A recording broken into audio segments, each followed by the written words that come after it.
In the previous example, we had a situation where we encountered a limit that equals infinity or negative infinity. So we're going to talk about that a little bit more here. The notation, limit as x approaches infinity of f of x equals infinity, means that as x becomes large, the y values of the function, so f of x, becomes large. And then you can mix and match the negatives and the positives to get similar statements. Quick example, looking at the graph we have here, if I consider limit as x approaches infinity of x cubed, well, the way to figure that out is just by looking at the graph. We know that as x goes forever to the right, x cubed just grows and grows without bound. And similarly, if we let x go to negative infinity, it's also growing as we move all the way to the left, but it's growing in a negative direction. And so for that reason, we say that the limit is negative infinity. Now, to kind of put together everything we've talked about in this section, let's examine 3 examples. If you look at them, they might look like they're all exactly the same. Take a moment, pause the video, see if you notice any differences among these 3 examples. Okay. Hopefully, one of the things you observed is that the powers of x are different. In particular, the leading term of numerator and denominator. In other words, the degree of the numerator and the denominator are different in each example. So let's see what happens when we do some calculations. We're going to use our same strategy of multiplying top and bottom by 1 over the highest power we see. So I'll just set that up and do it all at once for all 3 of them. So for the first one, what's the highest power of x we see? It's x squared, which means I'll multiply top and bottom by 1 over x squared. For the second example, the highest power I see anywhere of x is x cubed, which means I'll multiply by 1 over x cubed on the top and the bottom. And then for the third one, the highest power again is x cubed, so I'm going to multiply by that on top and the bottom. Again, remembering to distribute this to each term. You got to be very careful with your algebra.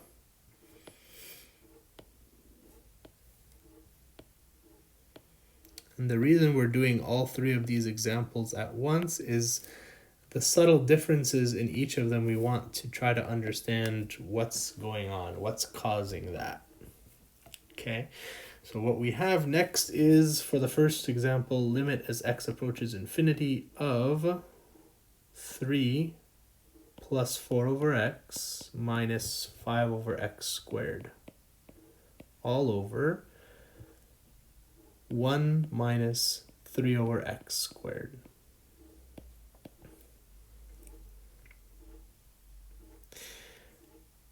Second example, I'm just doing one step at a time in each example and then going on to the next step in each example. Again, we're trying to compare the behavior of these 3 limits.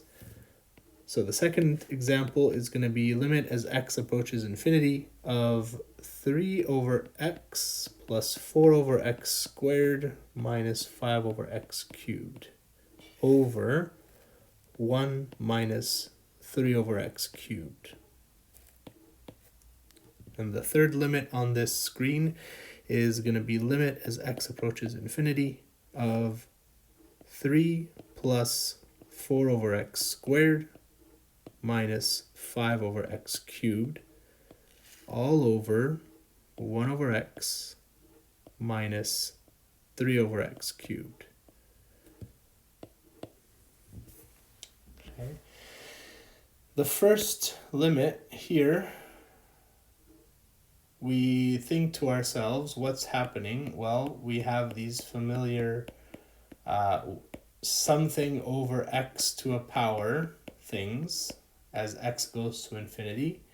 We know that those limits exist. In order to be able to apply the quotient law for limits, we have to make sure that the limit of the numerator and the denominator both exist and that the denominator's limit is not 0. That's definitely going to be the case, which means our result will be 3 plus 0 minus 0 over 1 minus 0. In other words, 3.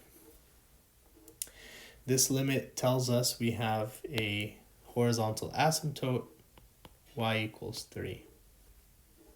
Just an observation to kind of remind us of what we've seen earlier in this lesson.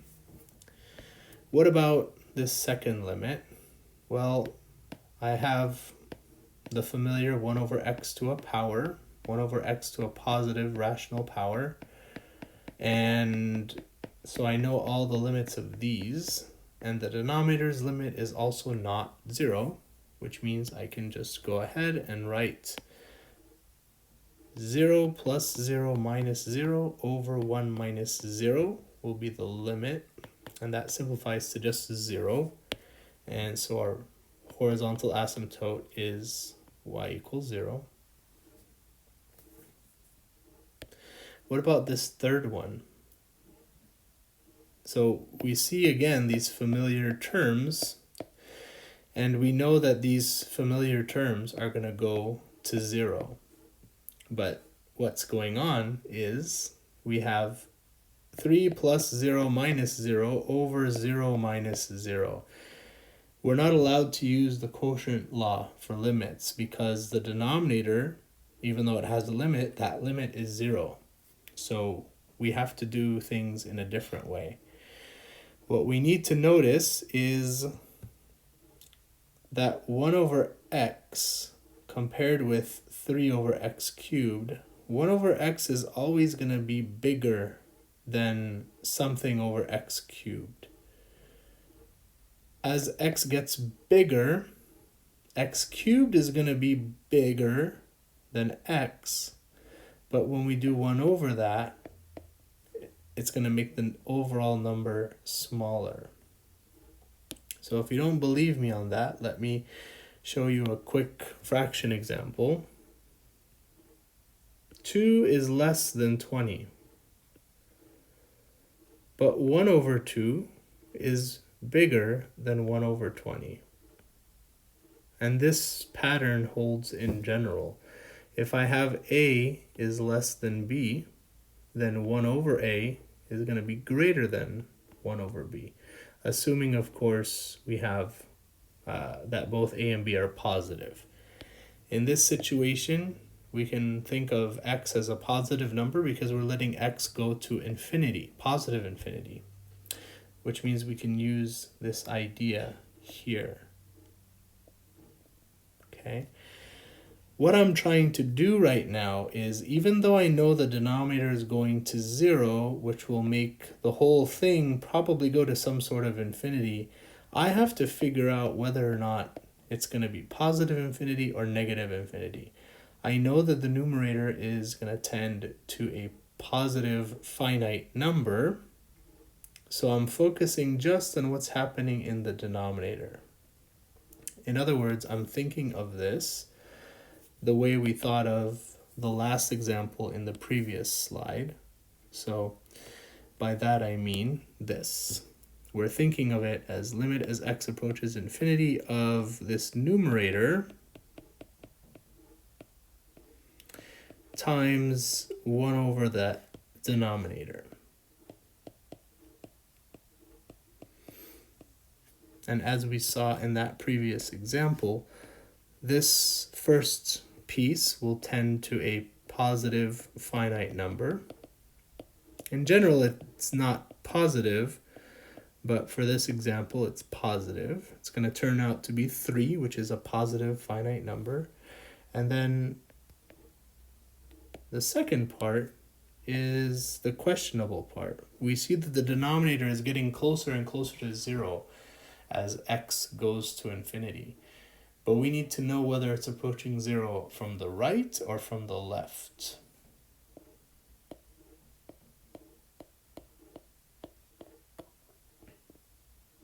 So is this denominator approaching 0 from the left or from the right? That's the question we're trying to answer. And the way we're trying to answer that is by using this fact from algebra. If a and b are both positive, a is less than b, thinking, for example, like 2 is less than 20, then 1 over a is going to be greater than 1 over b. $500,000 is more than 1/20th of $1,000,000. So the bigger the denominator gets, the smaller the overall number will be. This is an important fact to just take with you for the rest of any math class that you study. Okay, so now we want to consider what's going on.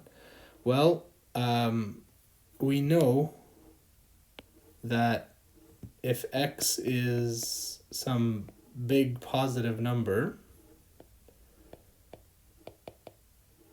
so we're thinking big because x is approaching infinity, then we know x is going to be less than x cubed, right? If you take a big number, in fact, we can assume that x is bigger than 1 if we want to, okay?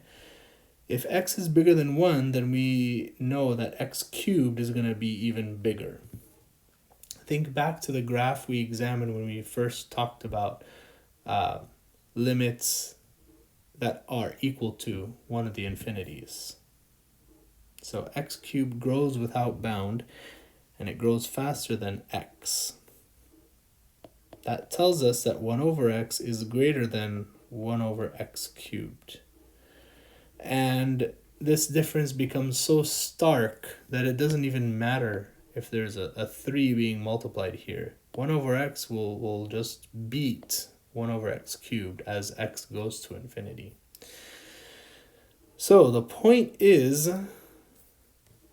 the quantity here, 1 over x minus 3 over x cubed, it's approaching 0 from the right. In other words, this denominator is a small positive number, and so this overall quantity here is going to be a large positive number. We conclude then that the limit is infinity.